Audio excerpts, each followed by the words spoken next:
यत्पादपङ्कजस्मरणं वासरमणिरिव तमसां राशिन्नाशयति पापानां। ध्यानमूलं गुरुर्मूर्ति पूजामूलं गुरुर्पदम् मन्त्रमूलं गुरुर्वाक्यं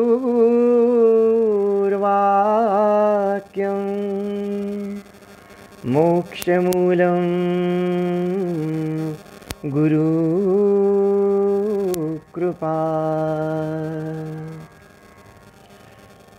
नमः पुण्यजले देवी नमः सागरगामिनी नमोस्तु पापनिर्मोचे नमो देवी वरानने। नमोस्तु ते ऋषिवरसङ्घसेविते नमोस्तु ते त्रिनयनदेहनिसृते नमोस्तु ते सुकृतवतां सदा वरे नमोस्तु ते सततं पवित्रपावनी। ह्रीं श्रीं नर्मदायै स्वाहा। राकारोहिणीकान्तवर्णवसनं प्रफुल्लारविन्दं मुखं वेणुनादसमोपमं मधुध्वनिं भक्तजनोल्लासिनीं। ध्यायेते चरणारविन्दयुगुलं रक्ताम्बुजसदृशं सिद्धारूढकलावत्यै अद्वितीयै। हे अम्ब मामुद्धर हे अम्ब मामुद्धर हे अम्ब मामुद्धर। नीलकौशेयवसनां हेमाभां कमलासनां भक्तानां वरदां नित्यम् उपाङ्गललितां चिन्तयाम्यहम्।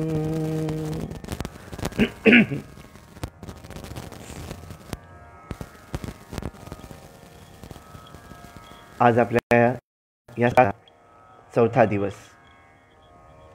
नेहमीप्रमाणे भगवान श्री आदिशंकराचार्य विरचित नर्मदा लहरीच्या 4 श्लोकांनी त्याच्या भावार्थाने आपण आपल्या ह्या चतुर्थ पुष्पाची सुरुवात करूया।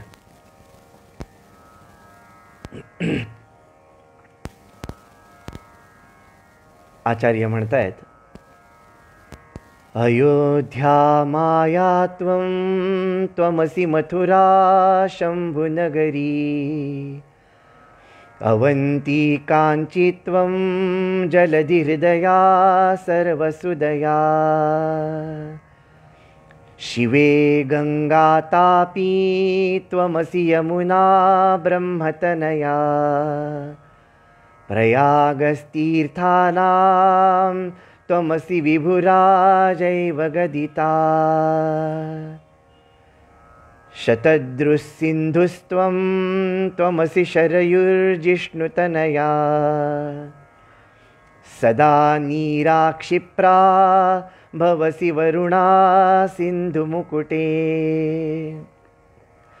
शची सावित्री त्वं जलधितनया शैलतनया त्वमेका शेषाणां शिरसि सरितां पादमहिषी अयि ख्याता ख्याता धरणि गिरिजा तापहरणी विभूतिर्भूतानां तव जननि वैकुण्ठगतये तृषां दूरीकर्तृं सुरनटितधारा हृदि गतास्तृप्तिं देवाश्चतुर्धिकपङ्क्तित्वमगमन्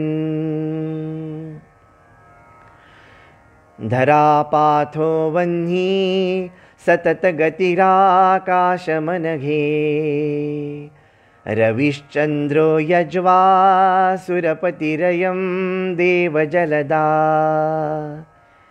त्वदीया राजन्ते शिववरतनोर्देवितनये महासेवे रेवे जनितवरदेवाखिलगते।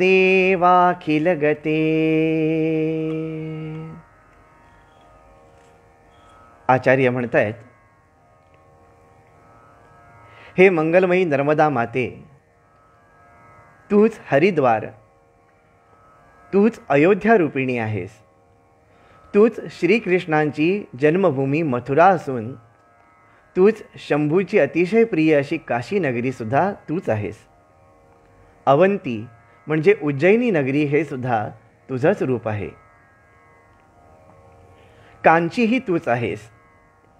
हे नर्मदा माते, श्री शंकरांची आनंद स्वरूपिणी सागरगामिनी गंगा, श्री तापी, यमुना, ब्रह्मकन्या सरस्वती आणि तीर्थराज श्री प्रयाग देखील तुझीच तर रूपं आहेत. यामुळेच हे नर्मदा माते, तू सर्व तीर्थांची स्वामिनी आणि सर्व विश्वाची साम्राज्ञी आहेस. हे नर्मदा माते, तूच शतद्रू म्हणजे सतलज नदी पंजाबमध्ये जी आहे ती, तूच सिंधू आहेस. शरयू ही तूच आहेस आणि विष्णुतनया श्री यमुना देखील तूच आहेस. ही सर्व तुझीच रूपं आहेत. हे सागर मुकुटमणी नर्मदे माते, सदा नीरा तूच आहेस. जिच्यामध्ये सतत जल वाहत असतं, भरपूर जल असतं, अशी सदा नीरासुद्धा तूच आहेस. श्रीकर तोया नावाची नदीही तूच आहेस. उज्जैनीमधून वाहणारी क्षिप्रा नदी देखील तूच आहेस. वारणा नदीसुद्धा तूच आहेस. इतकंच नाही तर हे नर्मदा माते, इंद्राची पत्नी शची, समुद्रकन्या श्री लक्ष्मी आणि हिमालय कन्या पार्वती ही देखील तुझीच रूपे आहेत. हे नर्मदा माते, तुझे पदकमल सर्व देवतांच्या मस्तकावर शोभतात.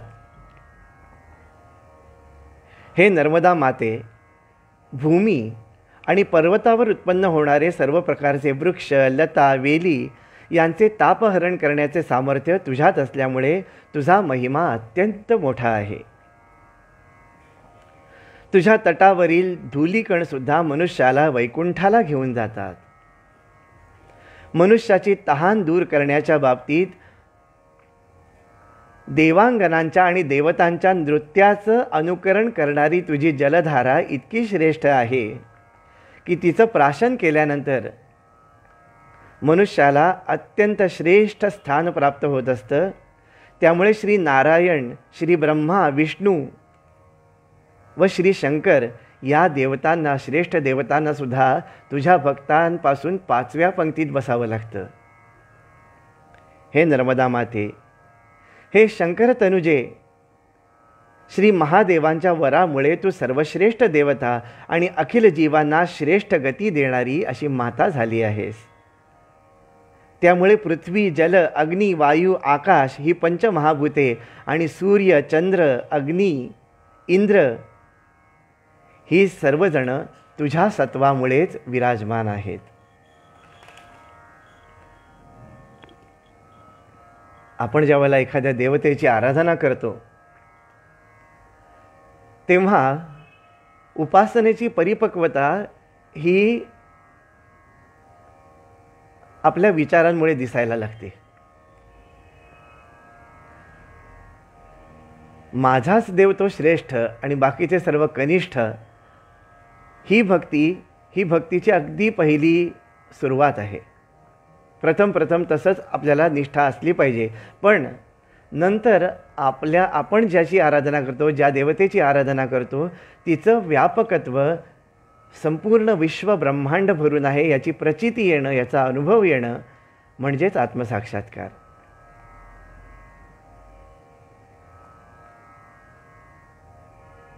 शिवलीलामृतामध्ये आपण जे कैलास राणा म्हणतो ना, कैलास राणा शिवचंद्रमौळी, त्याच्यामध्ये म्हटलेलं आहे, चराचरी व्यापकता जयाची, अखंड भेटी मजला तयाची, तो रुद्र विश्वंभर दक्ष मारी, तुझ वीण शंभो मज कोण तारी. चराचरी व्यापकता जयाची. आदिशंकराचार्यांनी नर्मदा मातेचं इतकी प्रचंड भक्ती केली, इतकी अनन्य भक्ती केली की त्यांना चराचरामध्ये नर्मदेशिवाय दुसरं काही दिसेन असं झालं. काय म्हणतात आचार्य, अयोध्या माया त्वमसी मथुरा शंभुनगरी. अयोध्या सुद्धा तूच आहेस.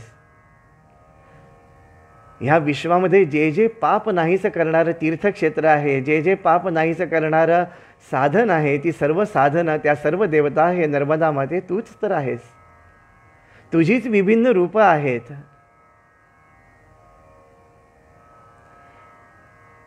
सर्व नद्यांमध्ये जे नीर वाहतात ते सुद्धा तुझाच अंश आहे. कावेरी सुद्धा तूच आहेस. पुढच्या काही श्लोकांमध्ये नंतर येतंय, उत्तरेकडच्या सर्व नद्या, दक्षिणेकडच्या सर्व नद्या, इतकंच नाही तर तीर्थराज प्रयाग सुद्धा तूच आहेस. कारण तू परमेश्वराच्या द्रवित झालेल्या अंशापासून, स्वेदापासून जन्मलेली आहेस आणि सर्व जगामधले सर्व द्रव जे जे पाप नाश करणारे आहेत ते सर्व तुझीच रूपं आहेत.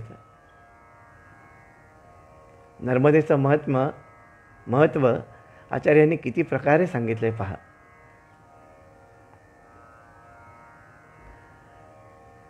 सर्व नद्या म्हणजे तू आहेस एवढं म्हणून थांबले असते तर आपल्याला वाटलं असतं की हां, म्हणजे जेवढे द्रव पदार्थ आहेत ते तीच आहे. पण पुढे ते म्हणतात की इंद्रपत्नी शची ही सुद्धा तूच आहेस. समुद्र तनया लक्ष्मी ही सुद्धा तूच आहेस. आणि गिरीतनया म्हणजे पार्वती, पर्वतपुत्री, एका अर्थे पर्वताची पुत्री म्हणजे पार्वती असाही अर्थ निघतो आणि मेकल पर्वतापासून निघाली म्हणून नर्मदेलाही पार्वती म्हणता येतं. इतकं प्रचंड तुझं महात्म्य आहे की तुझ्यापासून सर्व विश्वाची उत्पत्ती, स्थिती आणि लय सगळे कार्य तुझ्याच आधाराने चालत असतात. म्हणून तू विश्वव्यापिनी आहेस.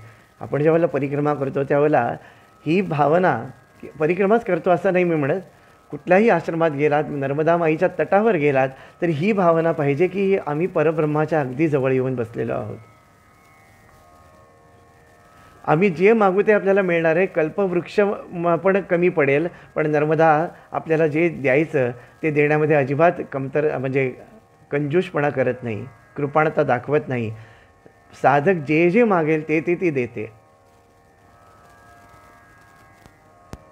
तिचं व्यापकत्व लक्षात यायला पाहिजे.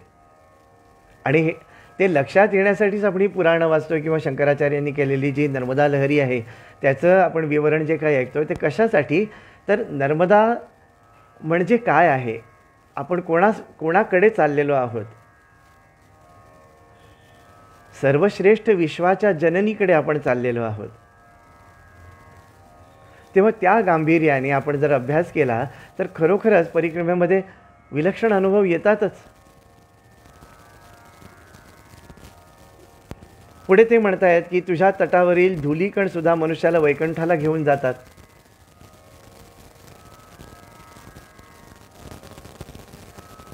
अनेकांना सिद्धी देत असते नर्मदा मैया, अनेक प्रकारे सिद्धी देत असते.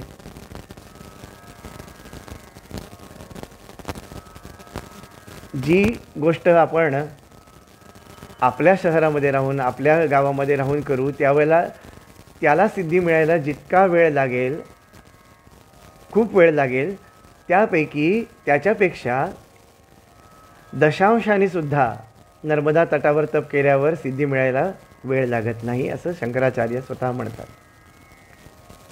हे नर्मदा मातेचं महात्म्य आहे. मग कुठे करावं? नर्मदा काठी करायचं म्हणजे कुठे करायचं? युधिष्ठिराने विचारलं की बाबा याच्यातलं सर्वात पुण्य मिळण्यासारखं ठिकाण कुठलं आहे? तेव्हा मार्कंडेय ऋषी म्हणतात, पुण्या कनखले गंगा कुरुक्षेत्रे सरस्वती ग्रामे वा यदि वा रण्ये पुण्या सर्वत्र नर्मदा. पुण्या कनखले गंगा.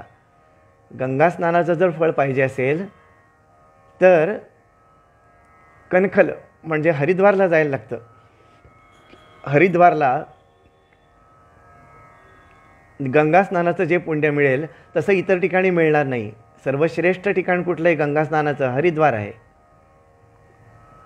सरस्वती नदी जी आता लुप्त झालेली आहे, त्या सरस्वती नदीमधल्या स्नानाचं जर पुण्य पाहिजे असेल तर कुरुक्षेत्रामध्ये जायला लागतं.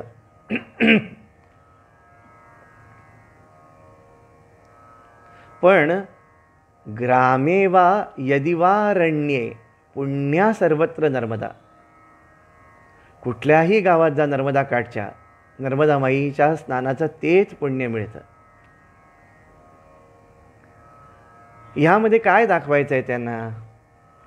की जर एखादी शक्ती देश कालाने बांधली गेलेली असेल तर ती संपूर्ण शक्ती किंवा आदिशक्ती म्हणता येत नाही तिला.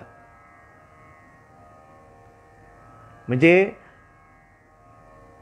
अमक्या देशात अमक्या विभागात गेल्यानंतरच त्याचं जर पुण्य मिळणार असेल तर ती व्यापक किंवा परब्रह्म स्वरूपिणी नाही म्हणता येत.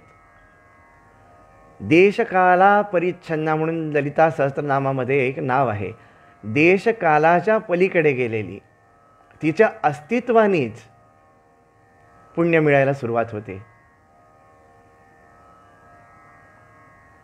तिलाच परब्रह्माची शक्ती म्हणता येईल, कारण ती सर्वत्र सारखी आहे. गीतेत पण म्हणतो ना, सर्वत्र समबुद्धयाः. किंवा ब्रह्मज्ञानी किंवा स्थितप्रज्ञाचं लक्षण सांगताना किंवा वर्णन करताना म्हणतात की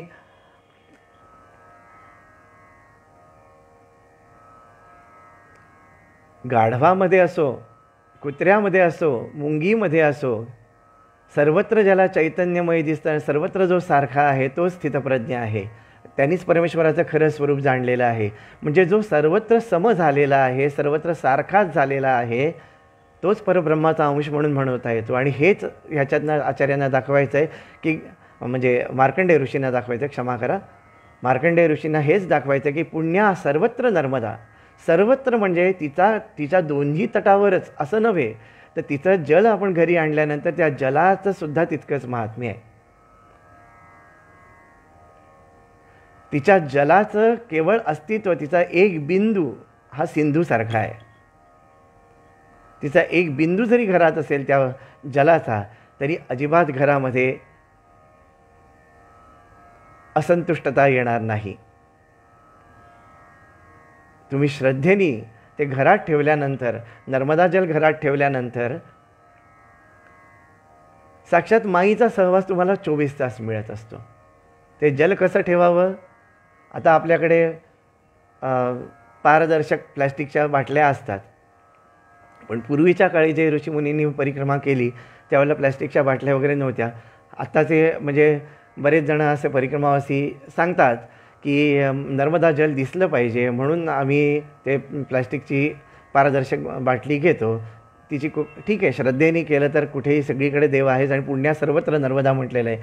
कशाही प्रकारे घ्या, त्याला बंधन काही नाही. पण पूर्वीची लोक पितळी कलशामध्ये, तो फिरकीचा तांब्या असतो ना, त्या फिरकीच्या तांब्यामध्ये नर्मदा जल भरून घ्यायचे आणि परिक्रमा करताना ते बरोबर ठेवायचे. त्या जलाचं फक्त अस्तित्व आपल्याबरोबर आहे म्हटल्यानंतर प्रचंड शक्ती आपल्या साधनेमध्ये येत असते. एकदा मी एका साधूला विचारलं होतं, एका महंतांना विचारलं होतं एका आश्रमामधल्या, म्हटलं आम्ही ठीक आहे, आम्हाला आता हातपाय सगळ्यामध्ये शक्ती आहे, आम्ही परिक्रमा करतो आहे. पण ज्यांना परिक्रमेला येता येत नाही त्यांच्यासाठी काय उपाय आहे? त्यांना नर्मदेचा सहवास तर हवासा वाटतो. तेव्हा त्यांनी या 2-3 गोष्टी सांगितल्या होत्या, त्याच्या आपण मी 2-3 दिवसाच्या प्रवचनात सांगितलेलं आहे की एक तर ते 2 श्लोक, ते श्लोक म्हणत म्हणत अंगावर पाणी घ्यायचं म्हणजे नर्मदा स्नानाचं पुण्य मिळतं, तिचं स्मरण झालं.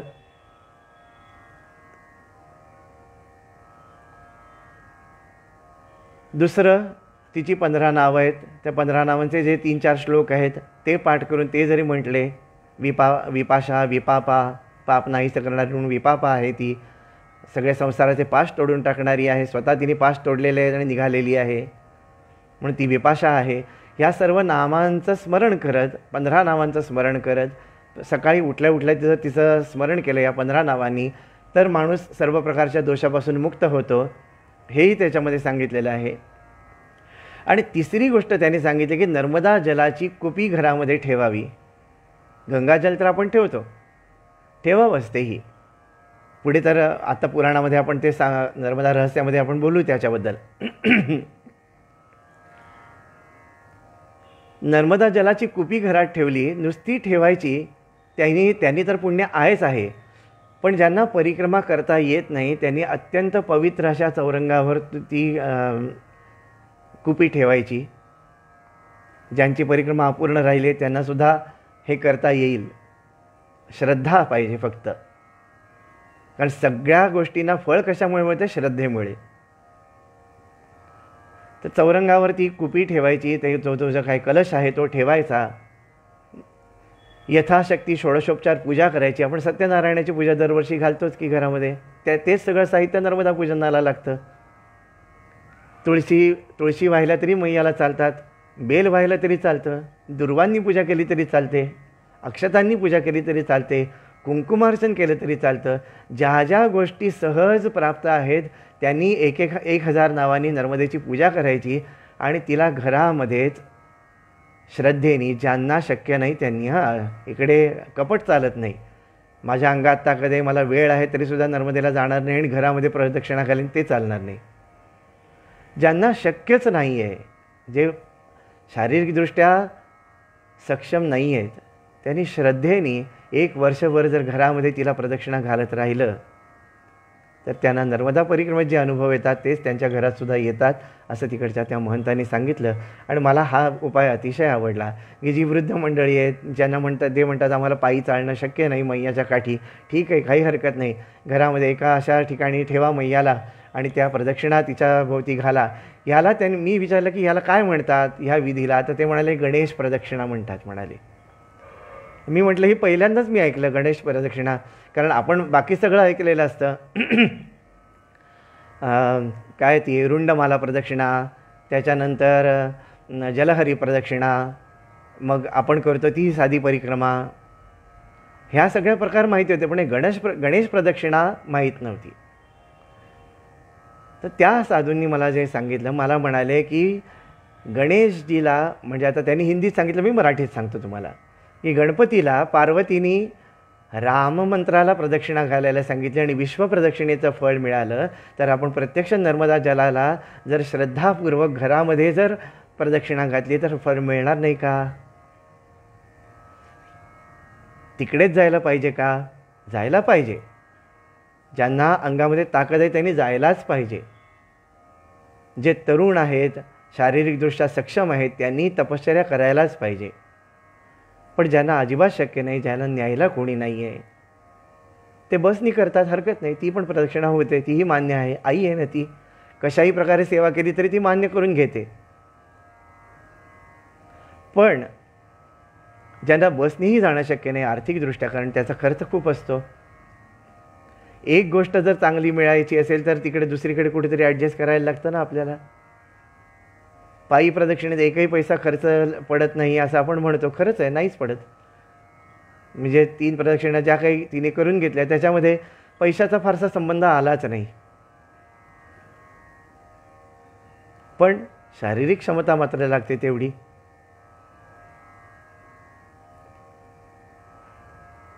आत्ता एकाने छान मेसेज पाठवला, हनुमान प्रदक्षिणा म्हणून पण आहे. पण हनुमान प्रदक्षिणेला शास्त्रामध्ये काही आधार मिळाला नाही. कारण का, त्या प्रदक्षिणेमध्ये कसं होतं की आपण दक्षिण तटावर आहोत. दक्षिण तटावर असताना उत्तर तटावर एखादं जर पुण्यक्षेत्र आलं तर आपण नर्मदा माई ओलांडून जातो आणि मग परत ह्या तटावर येऊन प्रदक्षिणा करतो. पण याच्यात माईचं वारंवार उल्लंघन होत असल्यामुळे ही हनुमान तपश्चर्या म्हणता येत, पण हनुमान प्रदक्षिणा नाही म्हणता येत. आता एक नवीन पद्धत आहे आलेली. ठीक आहे, आता कलियुगानुसार अनेक गोष्टी ॲडजस्ट करायच्या असतात. खंड प्रदक्षिणा म्हणून पण आहे. आता तुम्ही हे लिहिलंत म्हणून मी त्याच्यावरनं मला एकदम सुचलं म्हणून सांगतो. पण खंड प्रदक्षिणेला शास्त्राचा आधार अजिबात नाही आहे कुठे काही.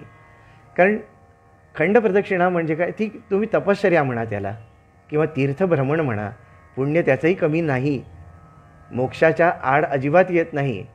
पण त्याला प्रदक्षिणा म्हणता येत नाही. आणि प्रदक्षिणेमध्ये आपण कुठेही आपल्या देवतेला पाय लावत नाही.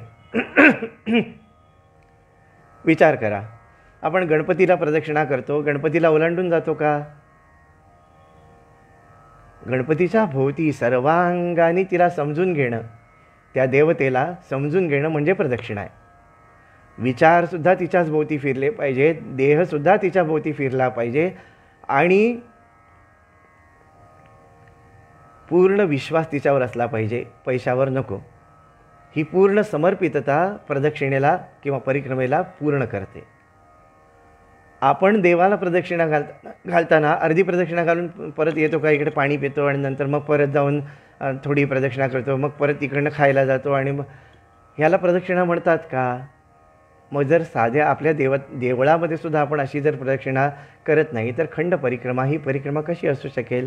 ती तपश्चर्या होऊ शकेल, ते एक धर्माचं साधन होऊ शकेल, मोक्षसुद्धा त्याच्यातनं मिळू शकेल. तुम्ही जर खरोखर मनापासून तेवढे काही 10-15 दिवस जे चालता माईच्या काठानी, ते मनापासून अगदी प्रदक्षिणा, तुम्ही प्रदक्षिणा नाही म्हणत त्याला, मनापासून जर परिक्रमेचे सगळे नियम पाळून जर तुम्ही थोडा काळ चाललात तर ती तपश्चर्या नक्कीच होईल. त्याचंही पुण्य अजिबात कमी नाही. आणि ते पुराणातही सांगितलं आहे की परिक्रमा करणाऱ्याबरोबर 12 कोसपर्यंत जर तुम्ही त्याच्याबरोबर चाललात तर तुम्हाला त्याच्या परिक्रमे इतकंच फळ मिळतं.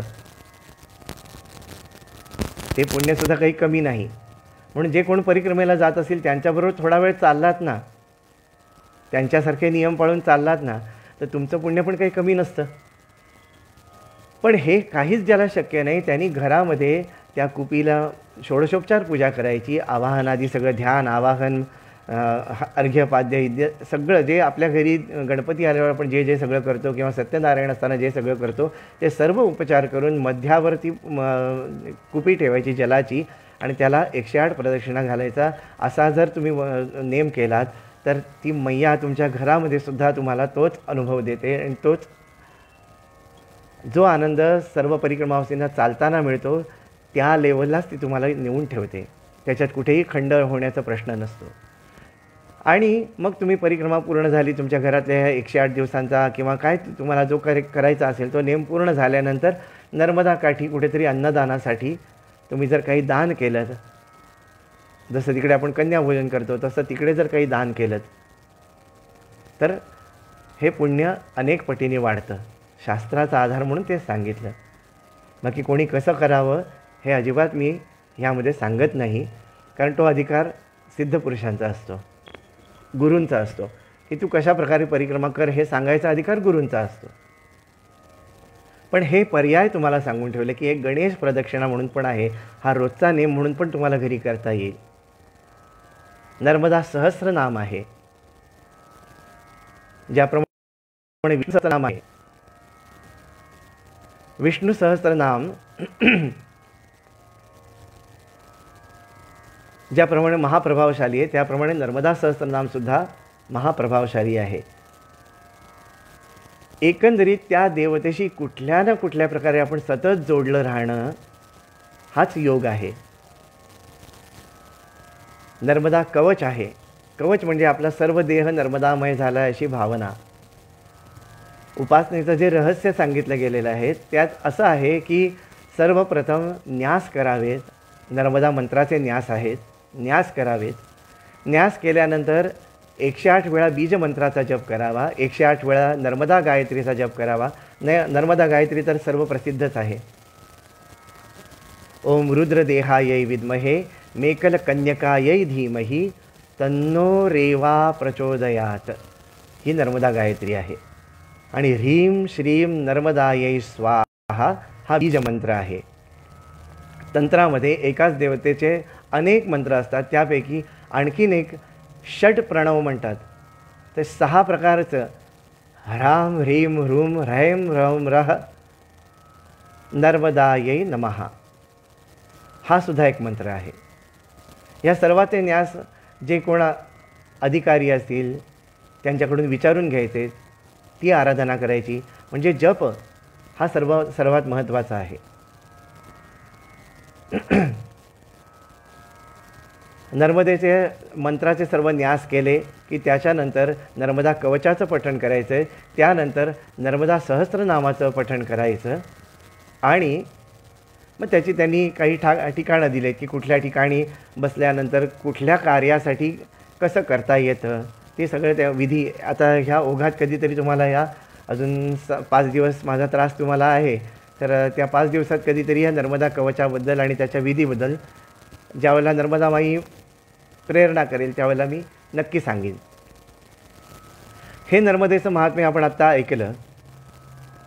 आता नर्मदा रहस्य ग्रंथाकडे आपण वळूया. त्याच्यातला 11वा अध्याय आपला काल चाललेला होता. त्यामध्ये त्यांनी असं सांगितलं की हा बककल्प पण संपला, असे अनेक कल्प होत जातात. 7 कल्पांचं वर्णन आपल्याला मार्कंडेय ऋषी करत होते. आणि त्याच्यामध्ये त्यांनी सांगितलं की प्रत्येक कल्पाच्या शेवटी जेव्हा सगळीकडे दुष्काळ पडतो, सगळीकडे दुष्काळ होता, अजिबात कुठेही पाऊस नव्हता, सर्व नद्या, गंगादी सर्व नद्यासुद्धा पूर्ण सुकून गेलेल्या होत्या. तेव्हा काही तपस्वी ऋषी जे सत्वाच्या अंशाने, परमेश्वराच्या अंशाने जन्मलेले होते, त्यांना विचार पडला की आता आपण जीवनमान कसं चालवायचं. तेव्हा ते मार्कंडेय ऋषींना शरण गेले सर्व ऋषी आणि म्हणाले की आता त्राहिमाम भगवन त्राहिमान, कारण तुम्ही एकटेच असे आहात की जे सप्तकल्पांपर्यंत सप्तप्रलय ज्यांनी पाहिलेले आहेत, पुढचे 7 प्रलयही तुम्ही पाहणार आहात, दिव्य आयुष्य तुम्हाला मिळालेलं आहे. तेव्हा हे भगवान आता आम्हाला असं ठिकाण दाखवा की जिकडे आम्ही सुरक्षित राहू शकू ह्या प्रलयापासून. तेव्हा त्या ऋषी मंडळींना घेऊन मार्कंडेय ऋषी नर्मदा माईच्या काठावर आले. कारण ती अमृता आहे, कधीही नष्ट न होणारी आहे. त्या नर्मदेच्या काठावर ते आलेले आहेत आणि तिकडे अतिशय उत्तम तप करू लागलेत. तेव्हा नर्मदा माईनी स्वतःचा विस्तार करून सर्व तीर्थ स्वतःमध्ये सामावून घेतली आहेत. आता बघा, हा विचार तुम्हाला पटतो का बघा. ती एकदम विस्तार पावते का? एकदम विस्तार पावली तर विश्वाचा नाशच होईल पूर्ण. ती हळूहळू विस्तारत जाऊन सर्व तीर्थ आपल्यामध्ये सामावून घेते आणि मग त्या तीर्थांची बीजं तिच्यामध्ये राहतात. पुन्हा सृष्टी करताना पुन्हा ती तीर्थ ती आपल्या शरीरातून बाहेर काढून दोन्ही तटावर स्थापित करते. ही तिची लीला आहे. आता शूलपाणेश्वर आम्ही परिक्रमा करायच्या कित्येक दिवस आधी, कित्येक वर्ष आधी शूलपाणेश्वर पाण्यामध्ये गेलेलं होतं. आपण ते ऐकलेलं आहे. मेधा पाटकरांनी भरपूर आंदोलन वगैरे मणिबेलीमध्ये केलेलं होतं त्या धरणासाठी. ते धरण करावं करू नये ह्याच्याबद्दल काहीही भाष्य करत नाही. काही गोष्टी काळानुरूप कराव्याही लागतात. पण ह्यामागे जो विशिष्ट संकल्प नर्मदेचा आहे, ती एक एक तीर्थ आपल्यात घेते म्हणजे काय. मानवालाच अशी बुद्धी ह्यावेळेला तिने दिली आहे की आता प्रलय लवकर बोलवून घे जवळ. शूलपाणेश्वर गेलं, हंसेश्वर गेलं, बोधवाडा जात आहे, अमकं तीर्थ जात आहे, तमकं तीर्थ जात आहे म्हटल्यानंतर तिचा विस्तार वाढतो आहे, तिच्या जलाचा विस्तार वाढतो आहे आणि सर्व तीर्थ जेव्हा नष्ट होतील त्यावेळेला प्रलयाची सुरुवात होईल. आणि ह्याला आपणच आमंत्रण देतो आहे असं मला वाटतं, किंवा आपलं निमित्त होत असावं आणि तिचा संकल्प पूर्ण होत असावा असं वाटतं. पटला तर विचार घ्या, नाही पटला तर सोडून द्या. तर अशा ह्या नर्मदेच्या काठी मार्कंडेय ऋषी आणि त्यांचे सर्व जे अनुयायी ऋषी होते ते सर्वजण तपश्चर्येला गेले. काही जण पंचाग्नी साधन करत होते तिकडे मार्कंडेय ऋषींबरोबर. म्हणजे ते 12 सूर्य तर तळपतच होते ना वरती. एक सूर्याचा ताप आपल्याला उन्हाळा सहन होत नाही, ज्यावेळेला 12 सूर्य ज्यावेळेला तापतील त्यावेळेला ते काय दगधग करत असतील विचार करा. 12 सूर्यांचा ताप वरती डोक्यावर घेत होते आणि 4 बाजूला अग्नी पेटवलेला होता, खाली जमीन तापलेली आहे. अशा ठिकाणी बसून ते ऋषी तपश्चर्या करत होते. काही जण त्याच्यातले अशी तपश्चर्या करत होते, काही जण एका पायावर उभं राहून तपश्चर्या करत होते. आणि अशा तऱ्हेने दिव्य 100 वर्ष उलटली. ते ऋषी तपश्चर्या तसेच करत बसलेले होते नर्मदेच्या काठावर. आता दिव्य 100 वर्ष, दिव्य 100 साल असं त्याच्यात लिहिलेलं आहे. दिव्य शतवर्षाणी. दिव्य शतवर्ष म्हणजे काय? कालगणना जी आपल्याकडे केलेली आहे ना, आता ती डिटेल सांगायला बसलं तर मला तर तेवढी क्लिअर झालेली नाही अजून, कारण का माझा अभ्यास फार कमी आहे. पण ह्या पुराणामध्ये एक वाक्य जे आलेले त्याच्यावरनं साधारण अंदाज येतो की मनुष्यांची 26,000 वर्ष म्हणजे ह्या ऋषींचं दिव्य शतवर्ष होती. 26,000 वर्ष मनुष्याची ज्यावेळेला संपतात त्यावेळेला देवलोकांमधली 100 वर्ष संपतात. तर अशी दिव्य शतवर्ष ह्या ऋषीमुनींनी तपश्चर्या केल्यानंतर नर्मदेनी त्यांना सांभाळून घेतलं, सांभाळून ठेवलं स्वतःच्या दोन्ही तटावर. आणि त्यानंतर मग पुन्हा इंद्र ह्या ऋषींच्या तपश्चर्याला घाबरला आणि त्यांनी पुन्हा सृष्टी केली आणि पुन्हा सर्व जग मंगलमय झाल्यानंतर मग मात्र बाकीचे जे सामान्य व्यक्ती होत्या ऋषींमधल्याच त्या आपापल्या स्थानी निघून गेल्या विश्वपूर्ववत झाल्यावर. पण ज्यांना नर्मदेचं प्रेम लागलेलं होतं असे काही मोजके ऋषी, मार्कंडेय ऋषींसारखे, ते मात्र नर्मदेच्या तटावर आजही निवास करतात. या नर्मदा जलाला जे भगवान शंकरांनी वरदान दिलं आहे नर्मदा मातेला, त्याच्यामध्ये ते वरदान देताना ते म्हणाले की तू उभय तट पुण्य जला होशील. दोन्ही तटावर तू पुण्यदायिनीच होशील. दोन्ही तट सारखेच समान महत्त्वाचे आहेत. दक्षिण तटावर शिवाची आराधना आणि उत्तर तटावर विष्णूची आराधना होईल, सफल होईल असं म्हटलेलं आहे.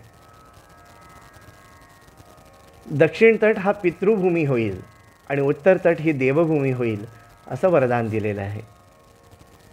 म्हणजे आपण ज्या वेळेला परिक्रमा सुरू करतो, ओंकारेश्वरपासून आपण साधारण परिक्रमा सुरू करतात सगळेजण. अमरकंटकहून जरी सुरू केले तरी पहिल्यांदा आपण दक्षिण तटावरनं येतो. आधी पितरांची तृप्ती केली जाते. आपल्या एक पावलागणिक आपले सर्व पितर अत्यंत आनंदाने वरती नाचत असतात.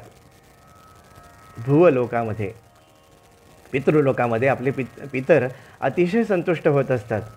कारण आपल्या एकेका पावलागणिक आपल्या आधीच्या ज्या पिढ्या ज्यांनी देह ठेवलेला आहे त्या सर्वांना तिथे सन्मान मिळायला लागतो, सन्मानाने राहायला मिळतं. तिकडे नाना विविध भोग मिळतात, त्यांची तृप्ती होते. आणि आपण कुठलंही कार्य करायला लागलं की आधी नांदी श्राद्ध करतात ना लग्नाच्या आधी, किंवा कुठलंही आता वेदपंडित सगळे जे कोण आहेत ते हे तुम्हाला नीट जास्ती सांगू शकतील चांगलं.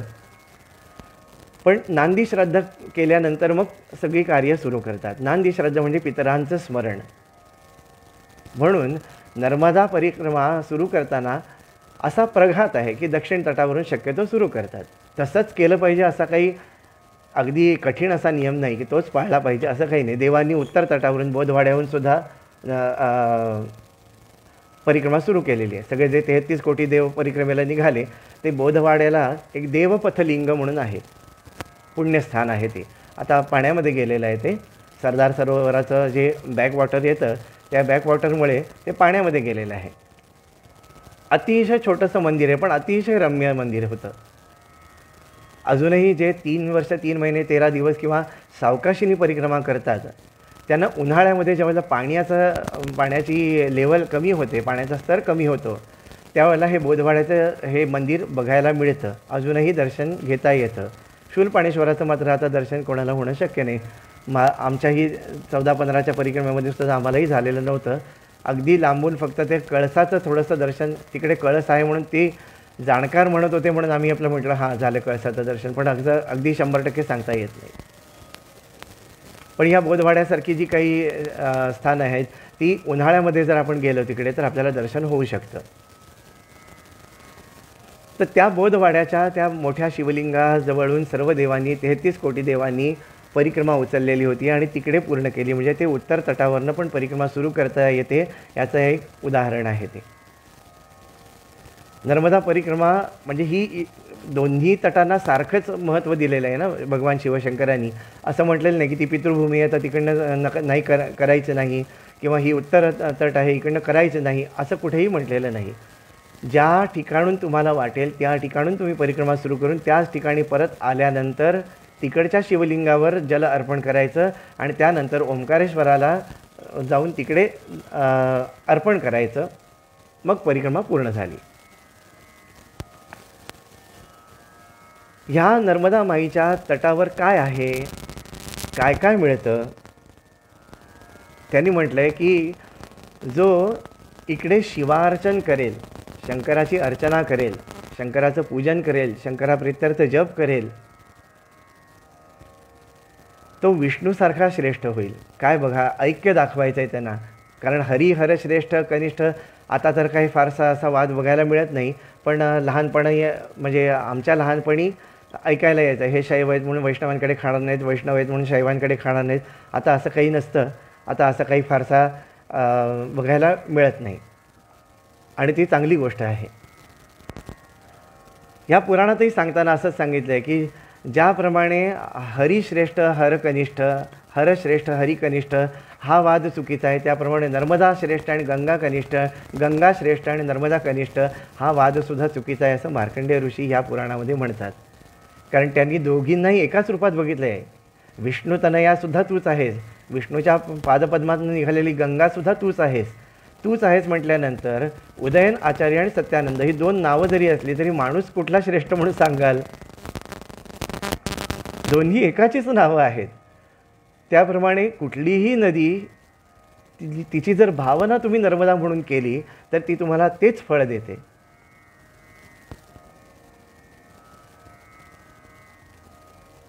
आता आठवलं म्हणून पटकन एकदम सांगतो. आज खरं तर वेगळंच बोलायचं होतं पण हे काहीतरी वेगळं बोलून घेते. ठीक आहे, आता तिच्या हातात सगळी सूत्र आहेत. कुरवपूरला गेलेलो होतो आणि कुरवपूरला कृष्णामाई वाहते. मला काही कृष्णेचं स्तोत्र वगैरे काही येत नाही. कृष्णा लहरी वगैरे पण आहेत, काही काही स्तोत्र आहेत, खूप सुंदर आहेत. टेंबेस्वामी महाराजांनी केलेलं सुद्धा कृष्णामाईचं स्तोत्र आहे, पण मला ते काही येत नव्हतं. कन्यागत पर्वाच्या वेळेला कुरवपूरमध्ये गुरुचरित्र, श्रीपाद श्रीवल्लभ चरित्र आणि परमपूज्य आईंचं चरित्र असं आम्ही वाचत होतो. म्हणजे ते पारायण केलं होतं. 7 दिवस आम्ही तिकडे गेलो होतो आणि ऐन मे महिन्यात गेलेलो होतो. त्यामुळे तिकडे अत्यंत म्हणजे घाम आपल्याला येतो, तो सुद्धा इतका चिकट येतो की जमिनीला आपलं अंग चिकटतं. जरी अगदी गादीवर नाही झोपायचं म्हटलं, गादीवर झोपतच नाही आपण पारायणाच्या वेळेला, तर त्या जमिनीला सुद्धा अंग चिकटायचं, इतका उकाडा प्रचंड असायचा. पण तिन्ही वेळेला कृष्णामाईमध्ये स्नान होत होतं. कृष्णामाईचा प्रवाहसुद्धा अगदी असा क्षीण झालेला होता, पण तो छान वाटत होतं. तर काय करायचो, मी आणि राहुल गोरे म्हणून माझा गुरुबंधू, आम्ही दोघंजणं तिकडे स्नानाला जायचो. त्रिकाळ स्नान व्हायचं कन्यागत पर्वामध्ये.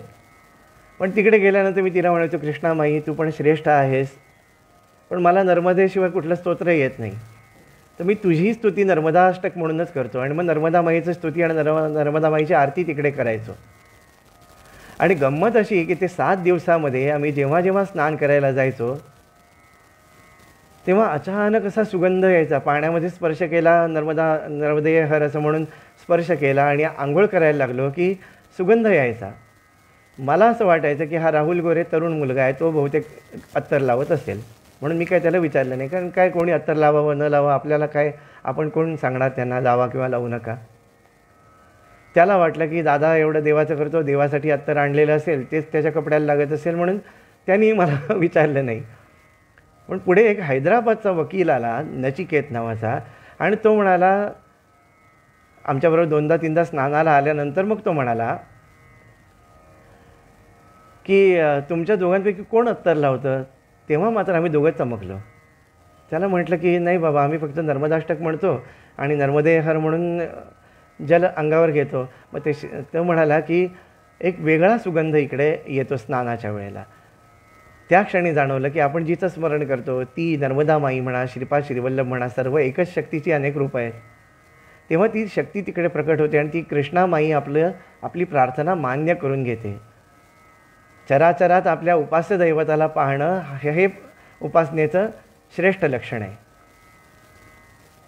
परमपूज्य आईंनी सिद्धारूढ वैभव म्हणून एक अतिशय सुंदर पुस्तक लिहिलेलं आहे.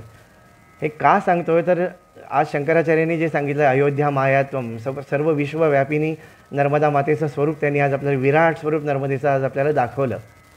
त्या विषयाच्या पुष्टीसाठीच सांगतोय ही गोष्ट. वाई नावाच्या नगराजवळ, म्हणजे आपल्या इकडचं आहे ना साताऱ्याजवळचं वाई, तिकडे उमा वल्लभदास नावाचे एक संत होऊन गेले. ते अगदी कट्टर शंकराचेच भक्त, की शंकराशिवाय दुसऱ्या मूर्तीकडे बघायचंही नाही, नरहरी सोनारांसारखंच. अजिबात दुसऱ्या देवाचं नाव पण घ्यायचं नाही आणि फक्त शिवपूजेमध्ये निमग्न राहायचं. खूप चांगली भक्ती त्यांची. आणि जेव्हा अशी खरी भक्ती असते ना, तेव्हाच साक्षात्कार व्हायला वाव मिळतो, साक्षात्कार मिळतो, साक्षात्कार होऊ शकतो. आधी अशी अव्यभिचारी भक्ती पाहिजे की माझ्या देवतेशिवाय मी दुसरीकडे कुठे बघणार नाही. त्याच्यावर कॉन्सन्ट्रेट झाल्यानंतर मग ती देवता सर्वव्यापी आहे हे कळतं. तर ते उमा वल्लभदास शंकराची पूजा करत असताना रमा वल्लभदास म्हणून एक महासंत होऊन गेले. अनेक अभंगांची रचना केलेली आहे त्यांनी आणि सर्व अगदी गणपतीच्या अभंगांपासून तांडव नृत्य करी गजानन हा जो अभंग आहे तो रमा वल्लभदासांचा अभंग आहे. आता विष्णू भक्त रमा वल्लभ, रमा म्हणजे लक्ष्मी, लक्ष्मीचा वल्लभ म्हणजे विष्णू, म्हणजे ते वैष्णव होते, विष्णूचे श्रेष्ठ भक्त होते. मग त्यांनी गणपतीवर कशाला काव्य करायला पाहिजे? तर ते नाही, भेदच नाही, गणपतीसुद्धा विष्णूच आहे ही त्यांची भावना. तर ते वाई नगरामध्ये गेले आणि उमा वल्लभदास पूजा करत असताना त्या शिवपिंडीकडे बघता बघता रमा वल्लभदासांनी हात जोडले आणि जय गोपाल असं म्हटलं. तेव्हा हे काय हा वेडा माणूस आहे असं म्हणून उमा वल्लभदासांनी पाठी वळून बघितलं. रमा वल्लभदासांचं चेहऱ्यावरचं अप्रतिम तेज त्यांना दिसलं आणि नंतर त्यांनी वळून बघितलं तर त्या शिवपिंडीच्या ठिकाणी त्यांना श्रीकृष्ण बासरी वाजवताना दिसला. त्या क्षणी त्यांना साक्षात्कार झाला की सोही एक अनेक स्वरूपपणा, शिव भिन्न नाही, विष्णूही भिन्न नाही, एकाच शक्तीचीही अनेक आविष्कार आहेत.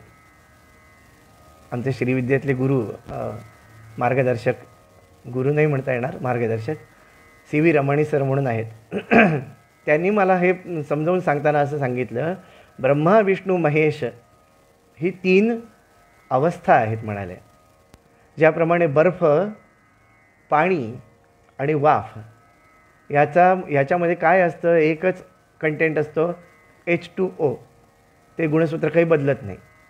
त्याप्रमाणे फक्त रूपामध्ये फरक आहे. त्याप्रमाणे जो स्थूल आहे त्याला आपण बर्फ म्हणतो, जो द्रव आहे त्याला आपण पाणी म्हणतो आणि जो वायुरूप आहे, सूक्ष्म झालेला आहे, त्याला आपण वाफ म्हणतो. त्याप्रमाणे जो सृष्टी करतो त्याला ब्रह्मा म्हटलं जातं, जो पालन करतो तो त्याहीपेक्षा सूक्ष्म आहे म्हणून त्याला विष्णू म्हटलं जातं, नारायण म्हटलं जातं, आणि जो त्याच्याहीपेक्षा अजून सूक्ष्माकडे विश्वाला नेतो त्याला शिव म्हटलं जातं. म्हणजे एकच परमेश्वर अनेक रूपात नटलेला आहे हे तत्त्व सांगण्यासाठी शंकराचार्यांनी हा श्लोक घेतला आहे. अयोध्या माया त्वमसी मथुरा शंभूनगरी. या एकेका श्लोकावर जर विवरण आपण विचार करत राहिलो ना तर नर्मदेचं किंवा आपल्या आराध्य दैवतेचं व्यापकत्व आपल्याला कळतं. पुढे त्यांनी अनेक सुंदर गोष्टी सांगितलेल्या आहेत. गोष्टी म्हणजे काय, तपश्चर्येचे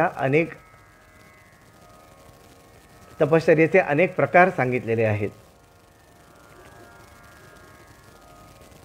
ते म्हणाले आहेत, ते म्हणजे कोण, मार्कंडेय ऋषी. ते म्हणतात ह्या नर्मदेच्या काठावर अनेक प्रकारे तप केलं जाऊ शकतं आणि त्या प्रत्येक तपाला अपूर्व अशी सिद्धी मिळत जाते. काय तप आहे? काही साधू एक रात्री भोजन करतात. म्हणजे एक रात्री भोजन केल्यानंतर त्यांना सिद्धी मिळत असते. एक रात्री म्हणजे दिवसातनं फक्त एकदा संध्याकाळी जेवायचं किंवा दिवसातनं एकदा सकाळी जेवायचं. काही षडरात्री भोजन म्हणतात. 6 दिवस झाले की 7व्या दिवशी एकदाच भोजन करायचं. रेवा तटे तपः कुर्यात या तपाचे प्रकार पुढच्या अध्यायामध्ये सांगितले आहेत. आणि हे कोणी सांगितलेले आहेत? हे मार्कंडेय ऋषी युधिष्ठिराला वर्णन करत आहेत. पण ह्याला नंदी गीता म्हणून म्हटलेलं आहे. नर्मदा रहस्यामध्ये नंदीनी सांगितलेली गीता आहे. हा भाग मुळातून तुम्ही एकदा तो ग्रंथ घेऊन नक्की वाचा. मी आता त्याचा सारांशच तुम्हाला थोडा सांगतोय. जेवढा माझ्या बुद्धीला समजतोय तेवढा मी तुम्हाला सांगतोय. पण तुम्ही कदाचित ह्याच्यात जास्ती जर वाचल्यानंतर ह्यापेक्षा जास्ती चांगलं कळेल. तर षडरात्र भोजनवाले आहेत. काही चांद्रायण व्रत करणारे आहेत.